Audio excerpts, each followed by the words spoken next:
లేకపోతే అన్ని అబద్ధాలు అన్ని నోరు తెరిస్తేది దేవునికి ఇష్టము. యేసయ్యకి ఇష్టమా? మంచినీళ్ళు తాగినట్టు గట్టగట్ట గట్టగట్ట గుట్టొక్క అబద్ధం. ఈ ప్రార్థన దేవుడు వినడు.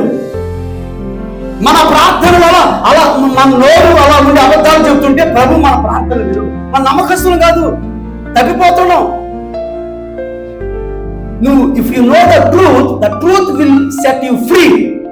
నువ్వు సత్యం తెలుసుకుంటే ఆ సత్యం నిన్ను స్వతంత్రుడుగా చేస్తుంది. నువ్వు ఎవరికి భయపడవు, ఎవరు లెక్క చేయలేవు. అయితే ఏందంటావు అంతే, ఎందుకని నీకు సత్యం తెలుసు. నువ్వు తప్పు మాట్లాడు, అబద్ధం మాట్లాడు, నమ్మకస్తుడు, యథార్థపరుడు, వాడు ఎవరికి చెల్లించు. నీతి మంతులు సింహం వల్ల ఉంటారు. ఎలా ఉంటారు? ఎవరు నీతి లేని మీతో మ్యావనండి బాబు, మ్యావని అంటే దాసుకో. వాళ్ళు పిల్లులు.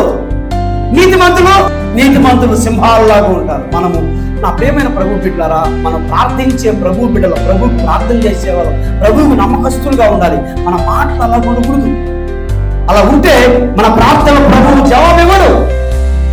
ఆయన ప్రభు చూడండి, ఆయన ప్రభు ఏమంటున్నాడు 1:6 నా యొద్ద నివసించినట్లుగా దేశం నమ్మకస్తులు చూస్తారు. చాలా మంది ఉన్నారు దేశంలో.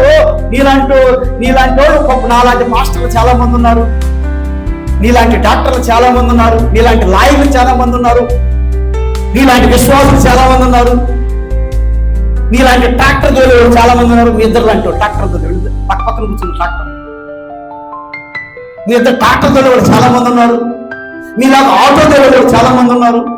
నీ ప్రొఫెషన్ ఏదో నాకు తెలియదు, కానీ దేవుడు వాళ్ళందరూ చూడటం లేదు. ఎవరు చూస్తున్నాడు? దేవుడి దగ్గర ఉండాలని, దేవుడి సన్నిధిలో ఉండాలని, యేసయ్యతో ఉండాలని, దేవుడి మందిరంలో ఉండాలి. నమ్మకస్తులు చూస్తున్నారు.